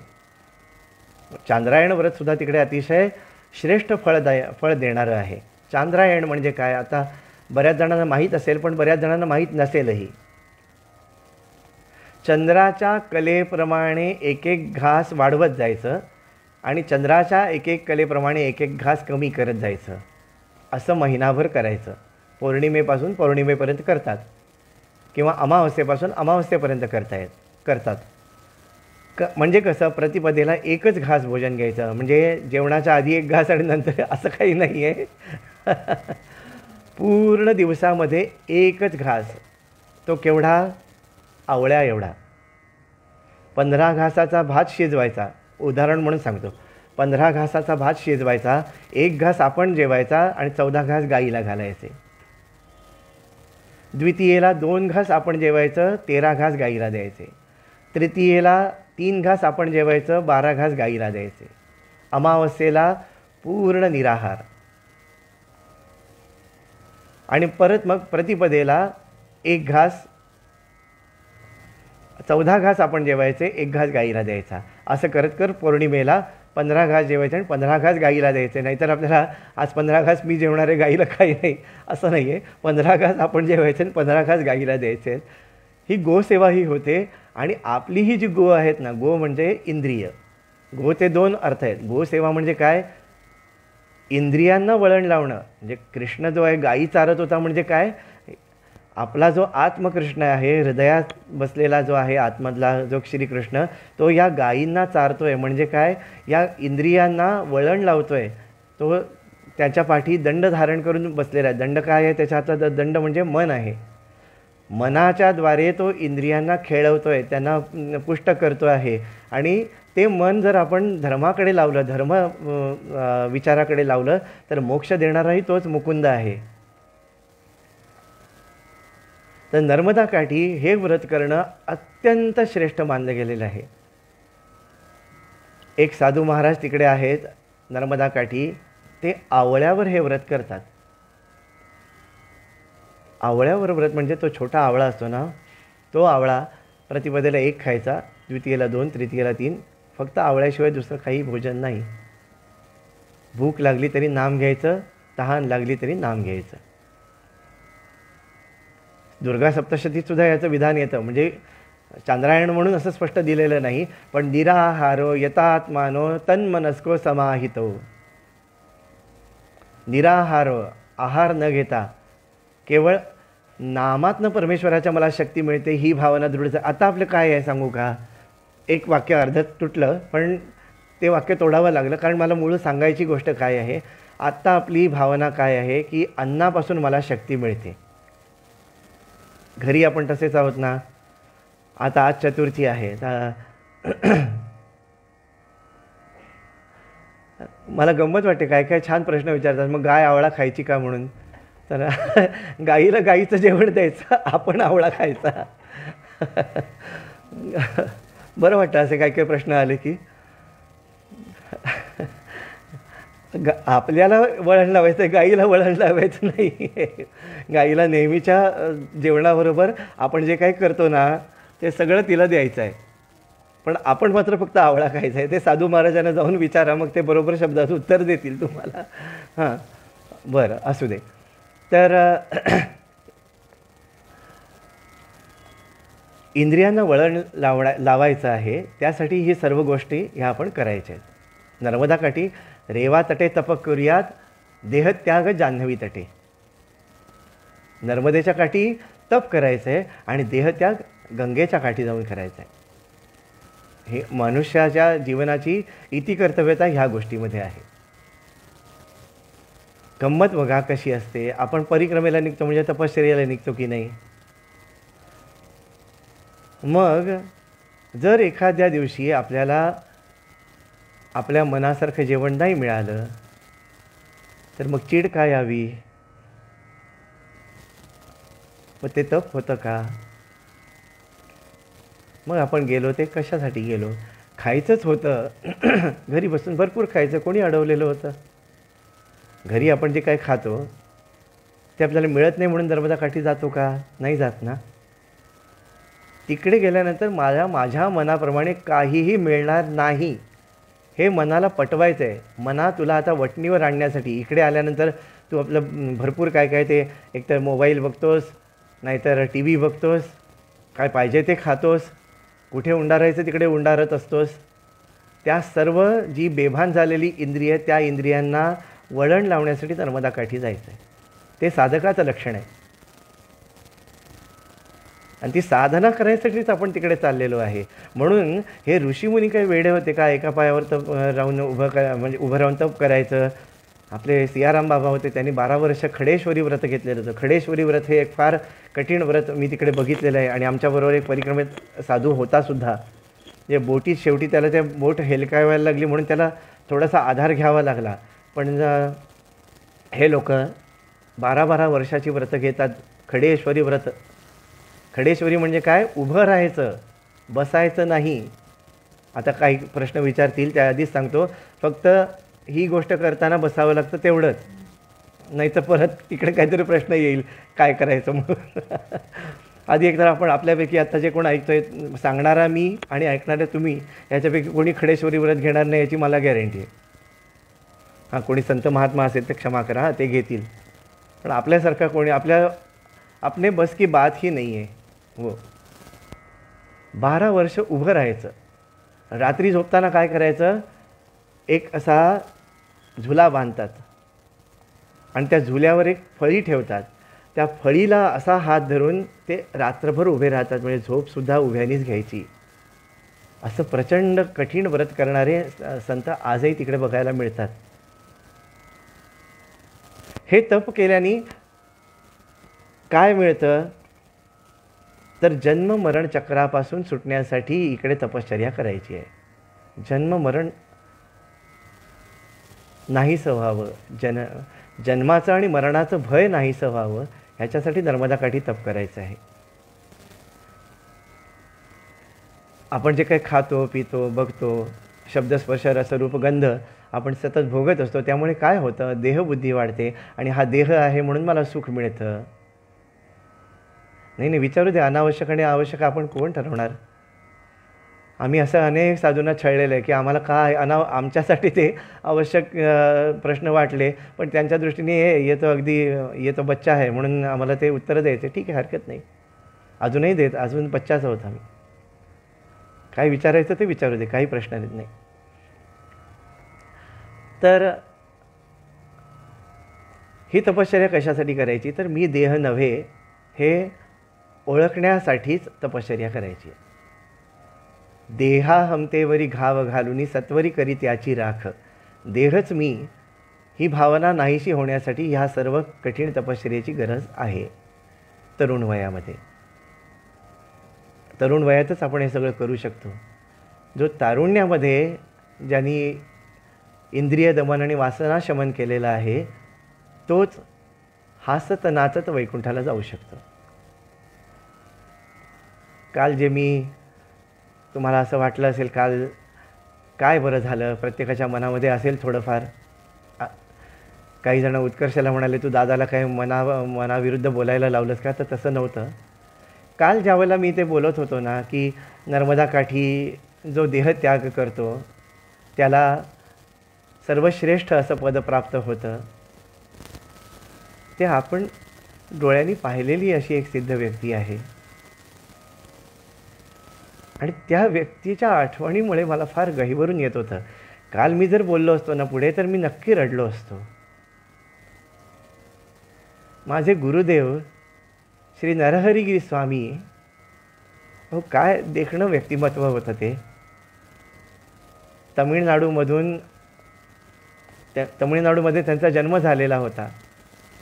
लहानपणापासून वैराग्य वृत्ती, प्रचंड श्रीमंती घरामध्ये, म्हणजे त्यांचे आजोबा जज होते, वडीलसुद्धा खूप मोठ्या पदावर होते आणि प्रचंड धनसंपत्ती घरात असूनसुद्धा ह्या मुलाच्या मनामध्ये वैराग्य उत्पन्न झालं. वयाच्या 22-24व्या वर्षी त्यांनी संन्यासही घेतलेला होता. बरं शिक्षण काही झालं नाही असं थोडंच, 30व्या वर्षी मला वाटतं संन्यास झाला त्यांचा. पण त्या आधीपासून विरक्त वृत्ती होती. पण विरक्त वृत्ती होती म्हणून शिक्षणाकडे दुर्लक्ष नव्हतं. MA विथ म्युझिकॉलॉजी होते, PhD विथ फिजिक्स होते. उत्तम सतार वाजवायचे, उत्तम गायचे, उत्तम ढोलक वाजवायचे, उत्तम हार्मोनियम वाजवायचे. सामवेद अतिशय सुंदर म्हणाय, म्हणजे सामवेद मी पहिल्यांदा जो ऐकला, मला जी फार इच्छा होती की सामवेद कसा म्हणतात स्वरामध्ये, अतिशय सुंदर स्वामीजी हे सामवेद म्हणायचे. वेदांचं ज्ञान होतं, तंत्राचं ज्ञान होतं आणि प्रत्येक साधकाच्या मनाचं सुद्धा त्यांना ज्ञान होतं. काय ती व्यक्ती होती. तर अशा व्यक्तींनी परिक्रमा केली नर्मदा माईची. किती तरुण वयामध्ये, अगदी 30च्या आतमध्ये स्वामीजींनी परिक्रमा केलेली होती. 30-35 असतील काय नक्की, मला आता ते इयर वाईज काय मी नोट करून ठेवलं नाही. पण अतिशय कमी वयात, ज्या वयामध्ये आम्ही इकडच्या विषयभोगामध्ये रमलेलो होतो, त्यावेळेला माझे गुरुदेव, माझ्यापेक्षा 10 वर्षांनी लहान असलेले माझे गुरुदेव तपश्चर्येमध्ये निमग्न होते. अनवाणी पायानी परिक्रमा केली स्वामीजींनी. तुम्ही कोणी बघितलं असेल, आता ओंकार वगैरे ह्याला माहिती आहे. ओंकार वगैरे स्वामीजींच्या अगदी जवळचे आहेत. ओंकार कुंटे, प्रशांत कुंटे, हे कुंटे फॅमिलीच एकंदर स्वामीजींच्या फार जवळची. स्वामीजींचे पाय अतिशय कोमल होते, कमळासारखे अगदी मऊ होते. अशा पायाने त्यांनी कशी परिक्रमा केली असेल. आणि ते महेश्वरला आल्यावर त्यांना थांबवलं इकडच्या भक्तांनी की नाही तुम्ही इकडे थांबा. चातुर्मास एक त्यांनी केला तिकडे. चातुर्मासामध्ये स्वामीजींचं तेज आणि स्वामीजींची तपश्चर्या, स्वामीजींचं प्रेम, अव्याज करुणामूर्तीर म्हणताना, ललिता सहस्त्रनामात अव्याज करुणामूर्तीर अज्ञानध्वांत दीपिका म्हणताना स्वामीजीच डोळ्यासमोर येतात. अव्याज करुणा, कुठल्याही हेतूशिवाय प्रेम करणं, हे स्वामीजींकडे मी पाहिलेलं होतं. नर्मदेवर अपार श्रद्धा होती. ते म्हणायचे मैं 2 ही जगह पे मुझे बहुत अच्छा लगता है. ते हिंदीत बोलायचे. मला 2च ठिकाणी आवडायचं. कुठे, एक तर तिरुवण्णमलईला रमण महर्षींच्या त्या अरुणाचल पर्वताजवळ किंवा नर्मदा काठ, याच्याशिवाय मला दुसरं काही आवडत नाही म्हणाले होते. तर नर्मदा परिक्रमा झाल्यानंतर स्वामीजी महेश्वरमध्ये आले. महेश्वरमध्ये आल्यावर ह्या मतंगेश्वर मंदिराच्या जवळच तिकडे ते राहत असत. पण तिकडे फार त्या तटावर, म्हणजे जिकडे अहिल्याबाईंचा राजवाडा आणि मोठा घाट बांधलेला आहे, तिकडे फार गजबज असायची. त्याच्यामुळे स्वामीजी जप करायला, आत्ता जिकडे आश्रम झालेला आहे तिकडे एक कडुलिंबाचं झाड आणि त्याच्या खाली सप्तमातृकांचं फक्त त्या छोट्या छोट्या बावल्या कोरलेला असा एक दगड, की ज्याच्यावर लोकांनी शेंदूर फासून नक्की काय आहे हेच कळत नव्हतं. तिकडे स्वामीजी एकटे येऊन बसायचे. साप विंचू सगळे आजूबाजूला असायचे आणि स्वामीजी ध्यानमग्न होऊन तिकडे बसायचे, माईकडे बघत बसायचे. त्यांच्या त्या तपश्चर्येने ते स्थान चेतन व्हायला लागलं होतं. जेव्हा पहिल्यांदा स्वामीजींची भेट झाली त्यावेळेला अगदी एक 10 बाय 10ची छोटीशी कुटी होती. त्याच्यातच स्वामीजींचं पूजेचं होतं, त्याच्यातच स्वामीजींचं जेवण पण, आणि तिकडेच ते झोपायचे सुद्धा. अशी छोटीशी कुटी होती. पण चेहऱ्यावरचं समाधान तेव्हाही तेच होतं. आणि त्यानंतर ते स्थान इतकं चेतन होत गेलं की आज 3 मजली आश्रम उभा राहिला आहे तिकडे. आश्रम कोणासाठी? परिक्रमावासींसाठी.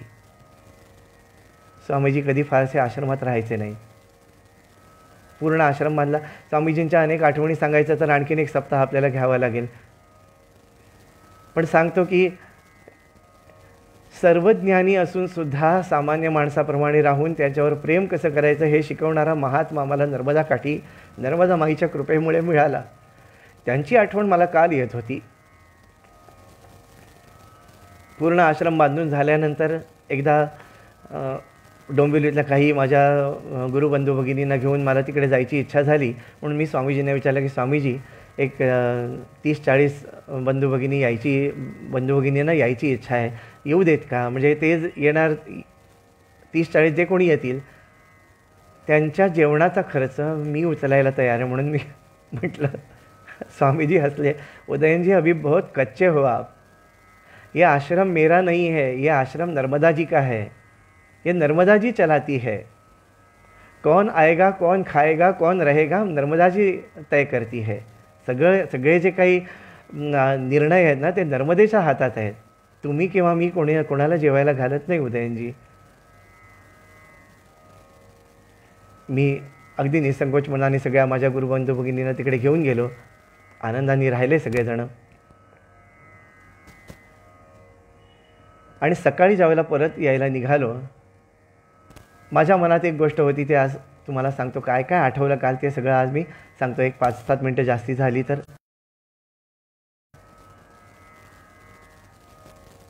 माझ्या मनात असं होतं की महेश्वर म्हणजे शहर आहे. आता आपल्याला काय शहरात राहायचं नाही. आपण डोंबिवलीतही शहरात राहतो, तिकडे शहरात कशाला राहायचं. म्हणून एक छोटीशी जागा बघून कुठेतरी नर्मदेच्या काठी एक छोटीशी कुटी बांधून राहायचं असं डोक्यात होतं. पण सकाळी ज्यावेळेला आम्ही परत डोंबिवलीला यायला निघालो सगळे गुरुबंधू भगिनी, त्यावेळेला स्वामीजींनी मला बोलवलं आणि म्हणाले, उदयन जी, ये जो आश्रम तैयार किया है वो किसके लिए किया है? मैं तो यहाँ नहीं रहने वाला, आप लोगों के लिए आश्रम तैयार किया है. लोग आश्रम ढूंढते फिरते हैं और तुम्हें मैंने बनाया हुआ आश्रम भी नहीं चाहिए.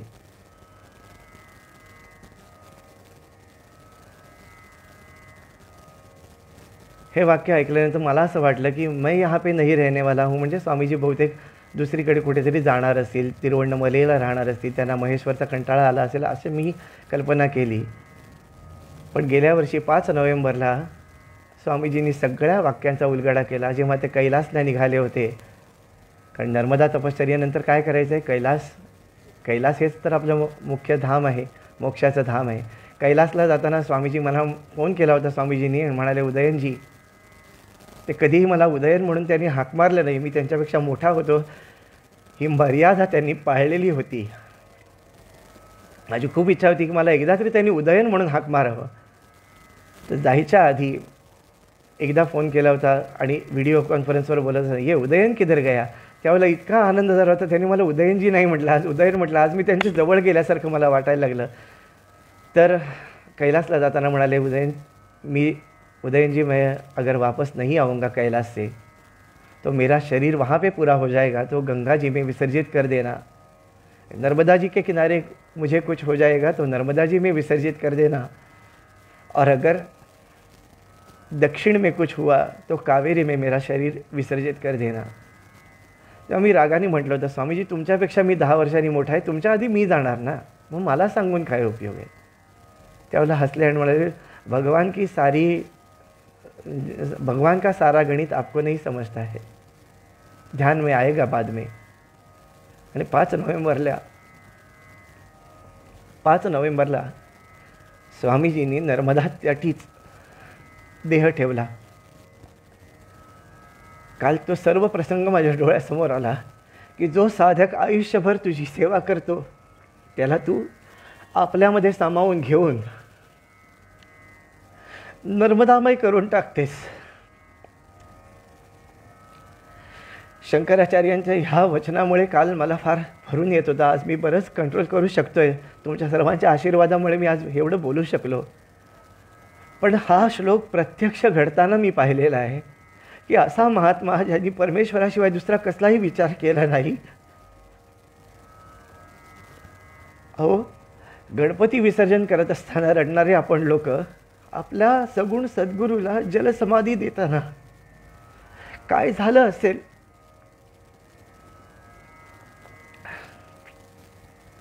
तेव्हाही स्वामीजीच होते, आताही स्वामीजीच, पुढेही स्वामीजीच असणार आहे. मला वारंवार स्वामीजी सांगायचे, उदयनजी तुम बहुत भावुक हो, भावना प्रधान हो. गुरु is not body, Guru is energy. Energy energy can never destroyed. ते काय आईन्स्टाईनचा हे आहे ना, ते E=mc², ते सगळं त्यांनी मला समजावून सांगितलं. मला काय ते भौतिकशास्त्रातलं काही कळत नाही, पण स्वामीजींनी अगदी स्पष्ट सांगितलं होतं की कुठलीही शक्ती कधी नष्ट पावत नाही, फक्त रूपांतरण होत असतं.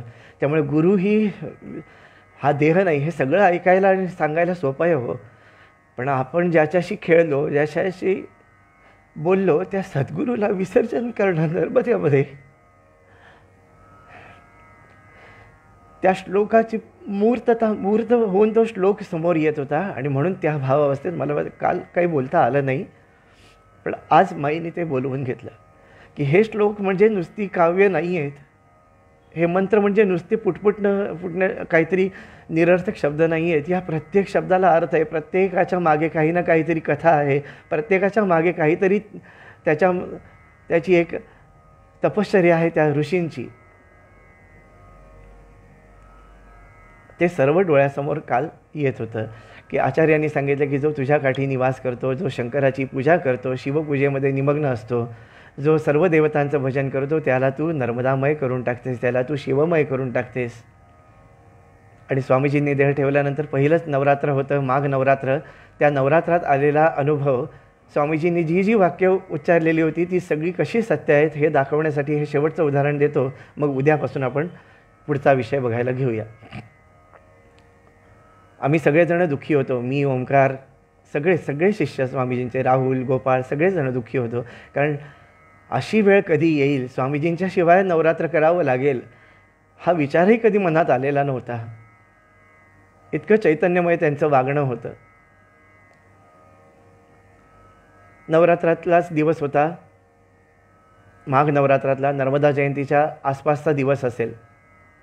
माघ प्रतिपदेपासून माघ नवमीपर्यंत नवरात्र असतं. स्वामीजींच्या सांगण्याप्रमाणे, त्यांनी शिकवल्याप्रमाणे तिकडे आम्ही सगळेजण पूजा करत असतो. तर ते नवरात्र उत्सव चालू झाला आणि एकदा संध्याकाळच्या वेळेला गोपाळ म्हणून माझा गुरुबंधू आहे तिकडे, जो आश्रमामध्ये जास्ती म्हणजे सगळं जे काही व्यवस्था बघायची, परिक्रमावस्थींना राहण्याची वगैरे, ते सगळं बघतो, गायींची सेवा करतो, खूप सेवा करतात. ही सगळी मुलं अतिशय खूप छान सेवा करतात. तो मला म्हणाला की आचार्यजी चावल खतम हो गए हैं, आश्रमातले तांदूळ संपलेले होते. म्हटलं ठीक आहे, उद्या सकाळी आपण जाऊया, ATMमधनं पैसे काढूया, माझ्या अकाउंटमधनं पैसे मी काढीन. हा मी आहे ना, माझ्या अकाउंटमधनं मी पैसे काढीन आणि आपण तांदूळ वगैरे काय लागेल ते सगळं घेऊन येऊया. गुरूंच्या सेवेमध्ये मी हे येता कामा नये हे दाखवण्यासाठीच बहुतेक ही लीला घडवली असावी. मला वाटलं होतं मी ठीक आहे, चला मला सेवा मिळाली, कोणाला नकळत मी करीन, मी हा आतमध्ये होता कुठेतरी. आणि संध्याकाळची पूजा झाली, आरती झाली, आणि नाही, सकाळची पूजा आणि आरती झाली आणि गोपाळनी सांगितलं होतं मला. आणि संध्याकाळच्या पूजेला बसायच्या आधी माझे एक गुरुबंधू आहेत, यतीन मानकामे म्हणून. हे मी का नाव सांगितलं तर तुम्हाला कोणाला काउंटर चेकिंग करायचं असेल तरी करून घेऊ शकता. ते आले आणि त्यांनी तांदळाचं एक पोतं, साखरेचं एक पोतं, चहा, साखर, जे काही आश्रमाला लागत होतं ते आम्ही कोणीही त्यांना सांगितलेलं नव्हतं की अमकं पाहिजे म्हणून. ते सर्व सामान जगदंबेच्या दारामध्ये येऊन पडलेलं होतं. त्या क्षणी त्या सामानाकडे बघताना परत डोळ्यात पाणी आलं आणि स्वामीजींचे शब्द आठवले, ये आश्रम मैं नहीं चलाता उदयन जी, ये आश्रम नर्मदा जी का है, नर्मदा जी चला रही है. अशा सद्गुरूचा विरह आठवल्यानंतर जर वृत्ती उदास झाली नसती, मला काही बोलताच आलं नसतं, काल येत नव्हतंच. म्हणून काल तुमचा जो काही थोडासा रसभंग झाला असेल त्याबद्दल क्षमा करा. ही नर्मदेचा हा प्रभाव आहे. हा आमच्याच आश्रमात घडतं असं नाही. नाहीतर लोकांना वाटेल की महेश्वर आश्रमातच असे चमत्कार घडतात. कुठेही जिकडे काही कमी असेल तिकडे नर्मदामाई त्याची पूर्ती अगदी बेमालूमपणे करते, कोणाला कळतही नाही. नाहीतर इतके आश्रम चालले कसे असते. ठीक आहे, बाहेरून काहीतरी कोण मदत करत असेलही, नाही असं म्हणत नाही, त्यांच्या सेवेला कमतरता लेखत नाही, पण जिकडे काहीच नसतं त्या ठिकाणी नर्मदामाई स्वतः येते. आजही हा अनुभव आहे, अनेक साधू संतांचा आहे, महंतांचा आहे, आणि आम्ही प्रत्यक्ष डोळ्यांनी पाहिलेले, कुठेही न मागता. कारण स्वामीजींचं एक मला सांगणं असायचं की आश्रम चालवायसाठी कोणाकडे मागू नकोस, मांगने से मिलती है वो भीख होती है और बिन मांगे मिले वो भिक्षा होती है, असं स्वामीजी म्हणायचे. जे मागून मिळतं ना, आमचा आश्रम चालवायचा, आमचं अन्नक्षेत्र चालवायचं, ती भीक असते. आणि हेच माझ्या दोन्ही गुरूंचं, माझ्या गुरु कलावती आईंनी जे नित्योपासना लिहिली आहे त्याच्यामध्ये सुद्धा त्यांनी एक ओवी अशीच घातलेली आहे. ओवी काय घातली आहे की प्रेमाचे देणे दुधापरी ते मागून घेता जळापरी, हट्टाने घेता अशुद्धापरी ऐसे कथिले गुरुवरी. जो प्रेमाने देतात त्याला दूध भिक्षा म्हणतात. दूध आपण पिऊ शकतो. मागून घेतलं तर दुधापेक्षा कमी प्रतीचं पण जळ तेही पिऊ शकतो. पण हट्टाने जे घेतलं की द्याच, मग ते रक्तासारखं आहे. रक्त पिऊ शकतो का?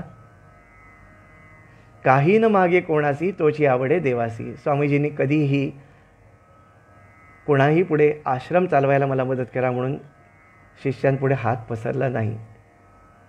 आणि त्यांनी आम्हाला सगळ्यांना ही शिकवण दिली, जे यायचं असेल, आश्रम चालवायचा असेल तर मैया चालवेल, तुम्ही स्वतःच्या उपासनेवर लक्ष द्या. उपासनेने ह्या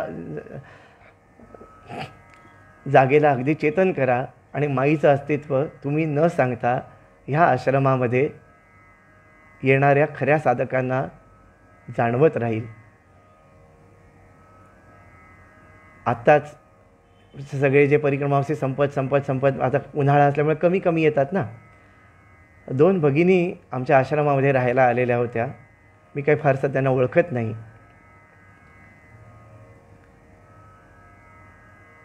त्या एक रात्र आमच्या इकडे राहायला आल्या होत्या. खाली हॉलमध्ये त्या झोपलेल्या होत्या. सकाळी मी पूजा करायला ज्या वेळेला हॉलमध्ये गेलो, म्हणजे वरती पण एक हॉल आहे जिकडे कोणाचं मंदिर आहे ते मी उद्या सगळं सांगेन. ती कथा जी थोडीशी आहे की कसा विष्णू उपासना कशी फळते, स्वामीजींनी कशी विष्णू उपासना पण तिकडे आम्हाला घालून दिलेली आहे, ते सगळं उद्याच्या भागात जर आलं ओघामध्ये तर सांगेन.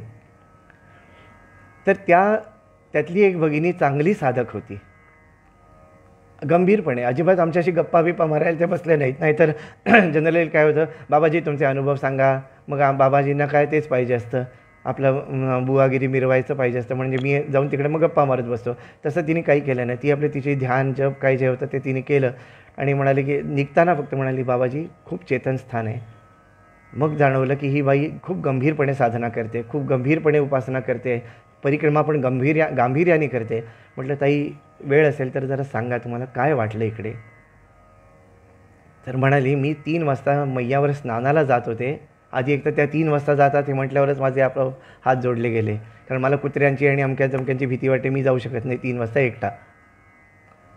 पण त्या बाईंनी सांगितलं की महाराज मी 3 वाजता स्नानाला जात होते, त्यावेळेला 7 देखण्या स्त्रिया इकडनं पायऱ्या उतरून माईमध्ये स्नानाला गेलेल्या मला दिसल्या. तेव्हा जाणवलं की स्वामीजी म्हणायचे, उदयनजी ये पत्थर नहीं है, ये सप्त मातृका यहाँ पे साक्षात विराजमान है. स्वामीजींच्या त्या वचनाचा प्रत्यय आणून देण्यासाठी त्या भगिनीला बहुतेक बुद्धी केली होती. देवानी अशी बुद्धी दिली की मला ते सांगावं की 7 सुंदर देखण्या स्त्रिया आपल्या आश्रमातनं स्नानाला गेलेल्या त्यांना दिसल्या आणि स्नान झाल्यावर त्या परत येऊन आश्रमामध्ये कुठे गेल्या ते तिला दिसलं नाही, तिला कळलं नाही. हे प्रत्येक स्थान असं चेतन आहे. आपण त्या स्थानासाठी खरोखर थोडा वेळ द्यावा. उगाच जाऊन तिकडे बडबड करायची नाही. नर्मदा परिक्रमेमध्ये बडबड भयंकर करतात लोक. माझं कंप्लेंट नाही आहे, करा तुम्ही, तुम्हाला आवडत असेल तर करा, पण जे खरे साधक आहेत त्यांना त्रास होणार नाही एवढं बोललं तरी पुरेसं आहे. त्या स्थानाचं जे काही व्हायब्रेशन्स आहेत ती त्या स्थानांचे व्हायब्रेशन्स घेत जर पुढे गेलो ना तर खरोखर नर्मदा परिक्रमा संपूर्ण सफळ होईल. आता पुढे आपल्या उद्या आपण बघूया तपाचे आणखीन काय काय प्रकार आहेत आणि किती दिवसात कोणाला काय काय कशा सिद्धी मिळू शकतात याचं वर्णन नंदी गीतेमध्ये नंदीनी जे केलेलं आहे त्याचा तो भाग आपण उद्या बघूया. काल 15 मिनटं लवकर आटपलेलं प्रवचन आज 15 मिनटं उशिरा मग यांनी बोलायला लावलं. म्हणजे ती अशी सावकारी नाही की जेवढं दिलं आहे तेवढं घेतल्याशिवाय सोडत नाही. काल पटकन थांबवलं आणि आज तेवढंच जास्ती बोलून घेतलं. असो. श्री सद्गुरुनाथ महाराज की जय. सबिंदु सिंधु सुस्खलत्तरंगभंगरंजितं द्विषत्सु पापजातजातकारिवारि संयुतं कृतान्तदूतकालभूतभीतिहारिवर्मदे त्वदीयपादपङ्कजं नमामि देवि नर्मदे. त्वदीयपादपङ्कजं नमामि मात नर्मदे. त्वदम्बुलीन दीनमीन दिव्यसम्प्रदायकं कलौमलौघभारहारि सर्वतीर्थनायकं सुमत्स्यकच्छनक्रचक्रचक्रवाकशर्मदे. त्वदीयपादपङ्कजं नमामि देवि नर्मदे. त्वदीयपादपङ्कजं नमामि मात नर्मदे. महागभीरनीरपूरपापधूतभूतलं पातकारिदारितापदाचलं जगल्लये महाभये मृकण्डसूनुहर्म्यदे. त्वदीयपादपङ्कजं नमामि देवि नर्मदे. त्वदीयपादपङ्कजं नमामि मात नर्मदे. गतं तदैव मे भयं त्वदम्बुवीक्षितं यदा मृकण्डसूनुशौनकासुरारिसेवि सर्वदा. पुनर्भवाब्धिजन्मजं भवाब्धिदुःखवर्मदे. त्वदीयपादपङ्कजं नमामि देवि नर्मदे. त्वदीयपादपङ्कजं नमामि मात नर्मदे. अलक्ष्यलक्ष्यकिन्नरामरासुरादिपूजितं सुलक्षनीरतीरधीरपक्षिलक्षकूजितं वसिष्ठशिष्टपिप्पलादकर्दमादिशर्मदे. त्वदीयपादपङ्कजं नमामि देवि नर्मदे. त्वदीयपादपङ्कजं नमामि मात नर्मदे. सनत्कुमार नाचिकेत कश्यपात्रिषट्पदैर्धृतं स्वकीयमानसेषु नारदादिषट्पदैः रवीन्दुरन्ति देवदेवराजकर्मशर्मदे. त्वदीयपादपङ्कजं नमामि देवि नर्मदे. त्वदीयपादपङ्कजं नमामि मात नर्मदे. अलक्ष्यलक्षलक्षपापलक्षसारसायुधं ततस्तु जीवजन्तु भुक्तिमुक्तिदायकं विरञ्चि विष्णुशङ्कर स्वकीयधाम वर्मदे. त्वदीयपादपङ्कजं नमामि त्वदीयपादपङ्कजं नमामि मात नर्मदे. अहोमृतं स्वनं श्रुतं महेशकेशजातटे किरातसूतवाडवेषु पण्डिते शठे नटे. दुरन्तपापतापहारि सर्वजन्तुशर्मदे. त्वदीयपादपङ्कजं नमामि देवि नर्मदे. त्वदीयपादपङ्कजं नमामि मात नर्मदे. इदं तु नर्मदाष्टकं त्रिकालमेव ये सदा पठन्ति ते निरन्तरं न यान्ति दुर्गतिं कदा. सुलभ्य देहदुर्लभं महेशधाम गौरवं पुनर्भवानरान् वै विलोकयन्ति रौरवं. त्वदीयपादपङ्कजं नमामि देवि नर्मदे. त्वदीयपादपङ्कजं नमामि मात नर्मदे. त्वदीयपादपङ्कजं नमामि अम्बे नर्मदे. ॐ जय जगदानन्दी मैया जय आनन्दकन्दी. ब्रह्मा हरिहर शङ्कर रेवा शिव हरिशङ्कर रुद्री पालन्ती. ॐ जय जगदानन्दी देवी नारद शारद तुम वरदायक अभिनव पद चंडी. हो रेवा अभिनव पद चंडी. सुरनर मुनि जन सेवत सुरनर मुनि जन ध्यावत शारद पदवंती। हरि ओम जय जगदानंदी। देवी धूम्रकवाहन राजत वीणा वादयती। हुरेवा वीणा वादयती। झुमकत झुमकत झुमकत झननन झननन झननन रमती राजन्ती। हरि ओम जय जगदानंदी। देवी बाजत ताल मृदंगा सुरमंडल रमती। हुरेवा सुरमंडल रमती। तोडितान तोडितान तोडितान तुडडड तुडडड तुडडड रमती सुरवंती। हरि ओम जय जगदानंदी। देवी सकल भुवन पर आप विराजत निषदिन आनंदी। हुरेवा सब जुग आनंदी।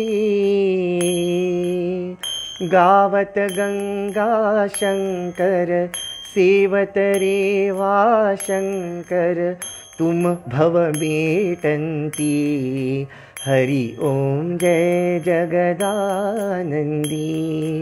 मैया जी को कंचन थाल विराजत अगर कपूर बाती। हुरेवा अगर कपूर बाती। अमरकंठ में विराजत घाटन घाट पूजावत कोटि रतन ज्योति। हरि ओम जय जगदानंदी। मैया जी की आरती दिश दिन पढ़ गावे। हुरेवा सब जुग जन गावे। भजत शिवानंद स्वामी रटत हरि हर स्वामी। मनवांचित फल पावे। हरि ओम जय जगदानंदी। जय जगदानंदी। हुरेवा जय आनंद कंदी। हो मैया जय मंगल करणी। ब्रह्मा हरि हर शंकर रेवा शिव हरि शंकर रुद्री पालंती। हरि ओम जय जगदानंदी। हरि ओम जय जगदानंदी। हरि ओम जय जगदानंदी। मात श्री नर्मदे हर नर्मदे हर नर्मदे हर। श्री सद्गुरुनाथ महाराज की जय। परम पूज्य गुरुदेवता श्री कलावती माता की जय। अनंत कोटि ब्रह्मांड नायक राजाधिराज सच्चिदानंद सद्गुरु श्री ब्रह्म चैतन्य महाराज की जय। श्री नरहरिगिरी स्वामी महाराज की जय। आज के आनंद की जय। अपने अपने माता पिता की जय। नर्मदे हर नर्मदे हर नर्मदे हर।